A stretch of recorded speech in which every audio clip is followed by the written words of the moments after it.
ঘড়িতে বাজে সকাল 6:30। অনেকক্ষণ আগেই ঘুম থেকে উঠেছি, কারণ আজ হচ্ছে সংক্রান্তি। আজ মনসা মায়ের পুজো। প্রতি বছর এই পুজোটা করা হয় না, বাড়িতে না, উপোস করা হয় আর কি, না খেয়ে অঞ্জলিটা দেওয়া হয়। গত বছর তো করা হয়নি, তাই এবছর সকাল সকাল স্নান সেরে নিলাম, কারণ ওর বাবা থাকতে থাকতে আমি যদি এই কাজকর্ম সেরে স্নানটা করতে পারি তাহলে আমার একটু সুবিধা হয়, কারণ ছেলেকে রেখে আমার কোনো মতে বাথরুমে যাওয়াটাই ওঠে না। কি জানি কি করে বোঝে যে আমি বাথরুমে গিয়ে তাড়াতাড়ি গিয়ে দরজা ঢাকাতেই থাকে। যাক, সুপ্রভাত বন্ধুরা, কেমন আছো তোমরা সবাই? আমি রিয়া। নতুন দিন, নতুন সকাল, নতুন একটা ব্লগে তোমাদের সবাইকে অনেক স্বাগত আর অনেক ভালোবাসা জানিয়ে আজকের ব্লগটা শুরু করি। এই যে গতকালকে এত বৃষ্টি হয়েছে, আমি কিছু কাঁচা ধোয়াই করি। আজকে সকাল সকাল লেগে পড়েছি কাঁচা ধোয়া। কি করবো বল, বাড়িতে বাচ্চা থাকলে আর উপায় কি।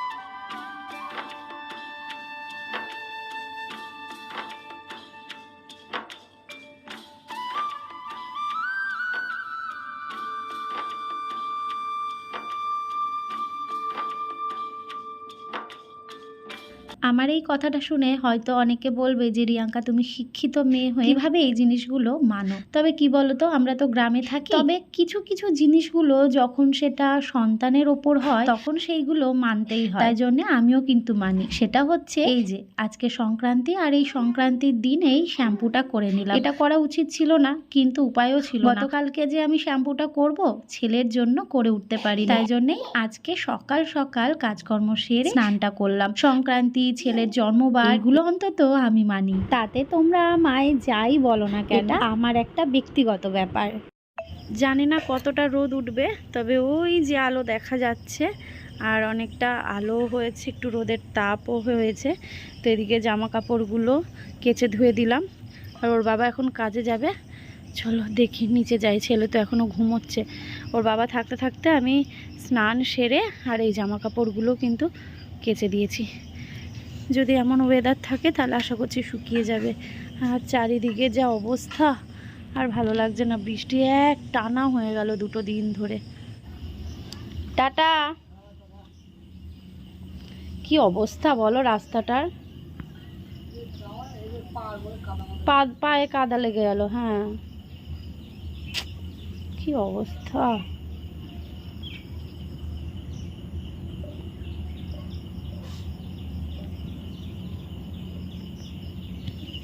সকাল সকাল কাজকর্ম যদি আমি এদিকে সেরে ফেলতে চাই ওকে রেখে, তাহলে ওর আবার কাজে যেতে দেরি হয়ে যায়। আর আমি মানে শ্যাম্পু করব তো আজকে, যেহেতু মনসা পুজো, এবার শ্যাম্পু করতে, নর্মালি স্নান করতে গেলেই ছেলে আমার দরজা ধাক্কাতে শুরু করে দেয়, আর এমনি খেলবে। যখনই আমি বাথরুমে যাব তখনই ও মানে বাথরুমের কাছে চলে আসবে। ও কি করে বোঝে জানি না যে আমি বাথরুমে গেছি, সে স্নান করতে যায় বা মানে কি বলবো আর। তো যাই হোক, এবার আমি ওকে বললাম যে আমি যেহেতু শ্যাম্পু করব, কালকে করতে পারিনি ছেলের জন্য, তারপরে ভাবলাম যে দুপুরে করব, ওর সময় ছিল না, তাড়াতাড়ি করে খেয়ে দিয়ে চলে গেল। তারপরে ভাবলাম সন্ধ্যে রাতের দিকে করব, কাচতে কাচতে দেরি করলো। তারপর দেখলাম যে ভিজা চুল থাকবে, তাই জন্যে থাক সকালবেলা উঠেই করব। যেহেতু আজকে মনসা পুজো, বৌদির বাড়িতে পুজো হবে, তাই জন্যে আমি সমস্ত কাজকর্ম সেরে কাঁচা ধোয়া করে ওই যে মেলে দিয়েছি, আর ওইদিকে হচ্ছে স্নান টান করে নিয়েছি। ছেলে ঘুমোচ্ছে, সকালবেলা ওকে খাইয়ে দিয়েছি। তো দেখি বৌদিকে ফোন করি কি বলে, তারপর ছেলে যদি জেগে যায় তাহলে ওকে নিয়ে যাব। কিন্তু বৌদির বাড়ির অবস্থা ভীষণ বাজে, আমি জানি না যাবো কি করে। ওই দেখো, দেখবে, দাঁড়াও, এই দেখো বৌদির বাড়ির এদিকে জল, দেখেছো? যেখানটা দিয়ে যে যাব পুরো জল। কি করে যাব, জানি না কি করে যাব। ঘুম থেকে উঠে ফ্রেশ, খাওয়া দাওয়া কমপ্লিট, জামা চেঞ্জ করে দিয়েছি। আর এই গেঞ্জিটা আজকে নতুন পরালাম, প্রিয়াঙ্কা দিয়েছিল, 4টে সেট দিয়েছিল, তো সব কটা পরানো হয়ে গেল। সেদিনও আর একটা পরিয়েছিলাম। তো যাকগে, পাপা তাকাও, বলো গুড মর্নিং। গুড মর্নিং বাবা। দেখতে ব্যস্ত। চলো ওকে নিয়ে এখন বৌদির বাড়িতে যাই। বৌদি ফোন করলো, বললো ওকে আমার কাছে দিয়ে যা, এখনো ঠাকুরমশাই আসেনি, ওকে দিয়ে গিয়ে তারপর তুই ঘরে পুজো দে। আর দুধ কলা দিতে হবে, কালকেও দিয়েছিলাম।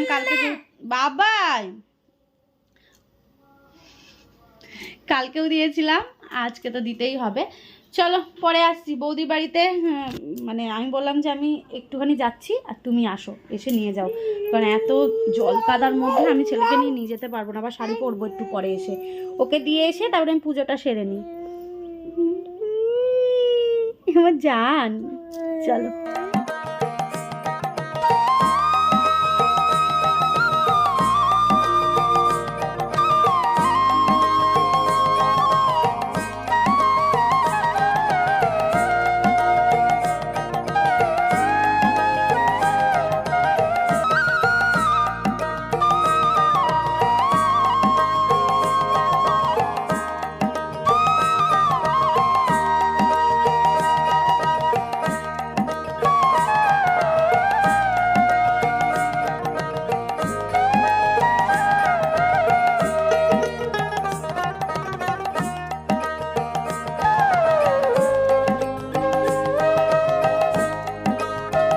চলো পুজো দেওয়া হয়ে গেছে, অনেকদিন পর শাড়ি পরলাম বাড়িতে।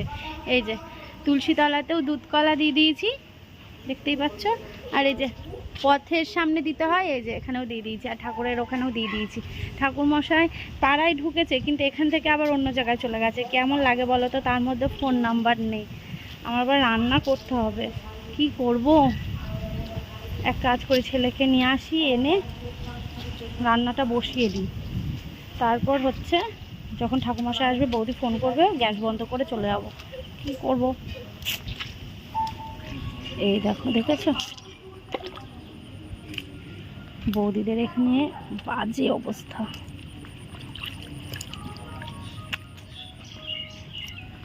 এদিকে পুরো বন্যা হয়ে গেছে।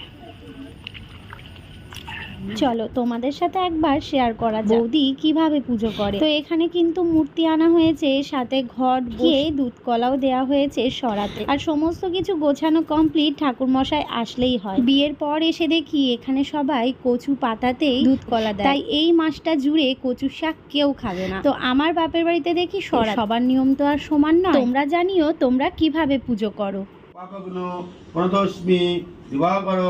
সূর্যয় নমো নমো। ওই যে ভাঙচুর শুরু করে দিয়েছে, দরজা দেওয়া রয়েছে, আর দরজাটাকে ওই কি বলে আওয়াজ করে যাচ্ছে। প্রসাদ খেলাম বৌদি বাড়ি থেকে এসে, বৌদি প্রসাদ দিল, প্রসাদ খেলাম। আবার এই যে এখন এটা দিয়ে গেল, খিচুড়ি, আলু ভাজা, পটল ভাজা। এটা আবার সকালবেলার খাবার হয়ে যায়। 10টা 10 বাজে রান্না বসাই, ও মনে হয় 11:30টার দিকে আসবে, ওর রান্নাটাও হয়ে যাবে চটপট। ছেলের জন্য ডালিয়া বসাবো। পাপা ওই দেখো, দেখবে ওই দেখো, ওদের ভয়। বাবা জুজু, হনু হনু, বাবা হনু, তাড়াতাড়ি আসো, তাড়াতাড়ি আসো, তাড়াতাড়ি। হনু ধরলো, হনু। কাকে ভয় দেখাচ্ছি, ভয় নেই শরীরে। চলো বন্ধুরা পরে আসছি। আর আজকে তো নিরামিষই করব। আজকে হচ্ছে যেহেতু সংক্রান্তি, তারপর মনসা পুজো, আর কালকেও নিরামিষ খেয়েছি, আজকেও নিরামিষই খাওয়া হবে। চলে আসো, চলে আসো, তাড়াতাড়ি তাড়াতাড়ি, হনু আছে। আর আজকে আবার নিমন্ত্রণ আছে, দেখো কিরমভাবে আসে, দৌড়াতে দৌড়াতে আসে। আজ আবার নিমন্ত্রণ আছে, বৃষ্টি টিষ্টি হলে যাবো না। ওর বন্ধুর বাড়িতে মনসা মায়ের পুজো, দেখি কি হয়, যাবার তো খুব ইচ্ছে। ছেলেকে খাইয়ে ঘুম পাড়ালাম, সবজি কাটলাম, রান্না বসালাম। ওদিকে রান্না হচ্ছে, দুদিকে বসিয়ে দিয়েছি, ভাতটা হয়ে গেছে। আবার চাটনি করব। গতকালকে তো ব্লগ বানাইনি, যেহেতু একদিন আমি ভিডিও আপলোড দিইনি, তাই জন্যে ভিডিও ছিল, তাই জন্য আমি আর কালকে ব্লগ বানাইনি। কালকে মিনি ব্লগ শ্যুট করেছিলাম। তো কালকে ওই চাটনিটা করেছিলাম, বেশ ভালো লেগেছিলো, আমড়ার চাটনি। তো আজকেও সেটা করছি। নিরামিষের দিনে দেখবে একটু চাটনি হলে না ভালো লাগে, লেবু চাটনি এগুলো বেশ ভালো যায় নিরামিষের দিনে। তো ওই জন্যে পটল সর্ষে হচ্ছে একটা ওভেনে, আর একটা ওভেনে ওল আর আলু দিয়ে তরকারি। ওলের কথাটা তোমাদের একটু বলে নিই। এর আগে আমি ওলগুলোকে একটা করে সিটি দিচ্ছিলাম প্রেসারে, আর ওলটা না অনেক নরম হয়ে যাচ্ছিলো। সে তরকারি করার সময় আলু দেখা যাচ্ছে, ওলগুলো একদম গলে গেছে, মানে একদম গলে গেছে, বুঝতে পারছো তাহলে কী বলতে চাইছি? মানে একটু যে এই ডাটো ডাটো থাকবে সেটা থাকে না, একদম ইয়ে হয়ে গেছে, মিহি, মানে ডালের মতন হয়ে যাচ্ছে। তো এবার করলাম কি, মানে এর আগেও একদিন ওটা ট্রাই করেছিলাম যে তাহলে প্রেশারে দেবো না, এমনি কড়াইয়ের মধ্যে যেরকম আলু ভেজে ভেজে করে সেরকমভাবে করি, সেদ্ধ করব না। সেদিন দেখি আবার একটু শক্ত শক্ত থাকছে, কি মানে কয়েকটা কি করব, আবার একদিনকে প্রেশারে দিলাম, সেদিনও আবার ওরম হয়েছে, একটা সিটি দিচ্ছি। আজকে আবার করলাম কি, পুরো ছাকা তেলের মধ্যে অনেকক্ষণ ধরে আলু আর ওইটাকে ভাজলাম, ভেজে নিয়ে তারপরে এই বসিয়েছি। জানি না কি হবে আজকে, আবার দেখা যাক কি হয়। তো একদিকে হচ্ছে ওল আর আলুর তরকারি, মানে ওলের তরকারি, আর একদিকে হচ্ছে পটল সর্ষে বসিয়েছি, ভাত উপর দিয়ে আসলাম, আর চাটনিটা করবো, ব্যাস রান্না হয়ে যাবে আমার কমপ্লিট। ছাদে আসলাম, জামা কাপড়গুলো তো সকালবেলা মেলে দিয়েছিলাম, হাওয়া আছে, রোদের হালকা তাপ রয়েছে, সেভাবে রোদ না উঠলেও রোদের হালকা তাপ রয়েছে, কালকের থেকে ভালো। কাল সারা দিন বৃষ্টি হয়েছে, পরশুদিনও তাই। এদিকে মেঘ করে রয়েছে, এইদিকে মেঘ করে রয়েছে। চলো জামা কাপড়গুলো একটু উল্টে দিই।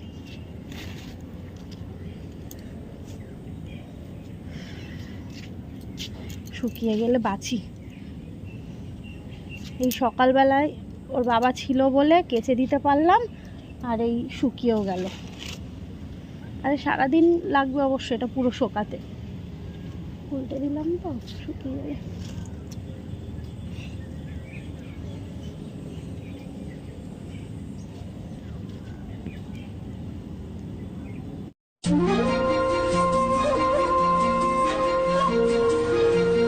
তিনটে নদীর একটা গল্প,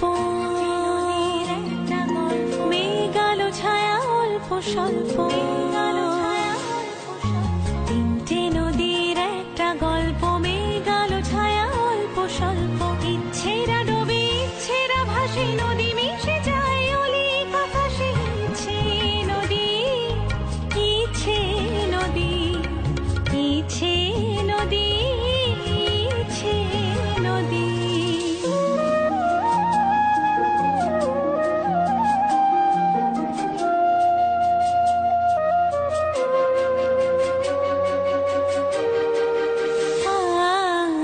সাবরে সুরে বাজে ভৈরবী, ভোর দিন রাত একাকার ছবি। রাগমালা যেন রং হয়ে যায়, মন খারাপের নদীকে হারায়। ইচ্ছে নদী, ইচ্ছে নদী, ইচ্ছে নদী, ইচ্ছে নদী।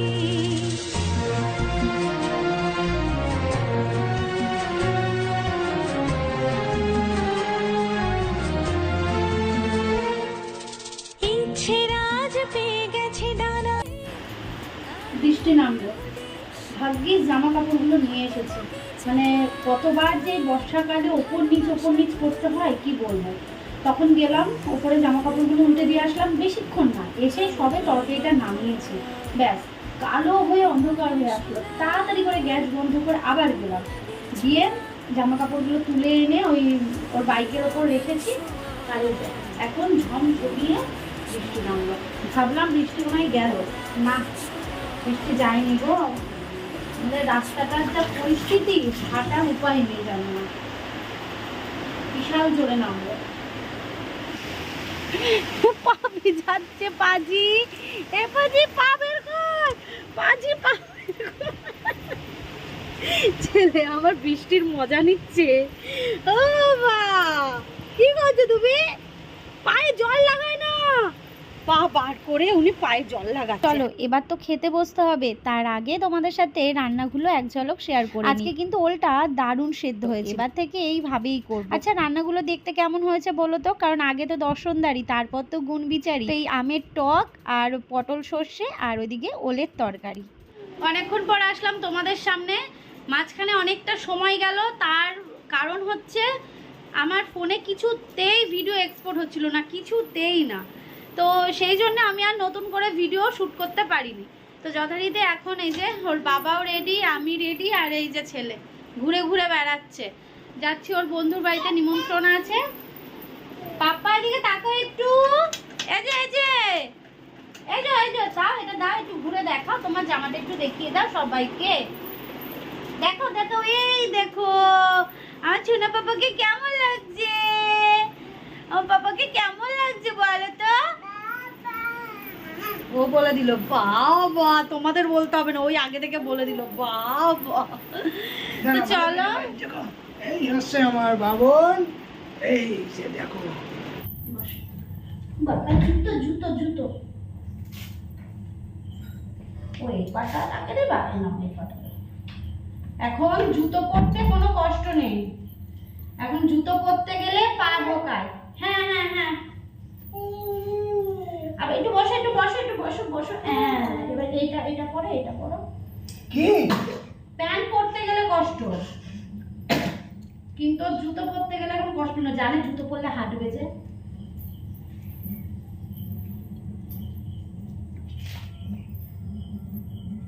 চলো ওরে বাবা লে, আস্তে। বুম বুম নেবো না, চলো, বুম বুম নেবো বুম না, নাও না, আমার বুম টোটো করে নাও। যাবো। তোমাদেরকে তো মায়ের দর্শন করিয়ে দিলাম, সবাই জোরে বলো জয় মা মনসা। মা যেন সকলের মঙ্গল। তো এদিকে চলে এসেছি, আর ছেলে কিন্তু খুব খুশি, যেখানেই নিয়ে যায় না কেন ও কিন্তু সবার সাথে মিশে যায়। দেখো কেমন হেসে খেলে দিদির সাথে খেলা করছে। আসার সাথে সাথে এখানে দিল মায়ের প্রসাদ, সাথে কোল্ড ড্রিঙ্কস, সাথে খিচুড়ি, লাবড়ার তরকারি, পায়েস, মিষ্টান্ন, অনেক কিছু ছিল। চলে গেলাম। হ্যাঁ তুমি যেও, হ্যাঁ সেই তো গেছিলে ছেলের অন্নপ্রাশনে।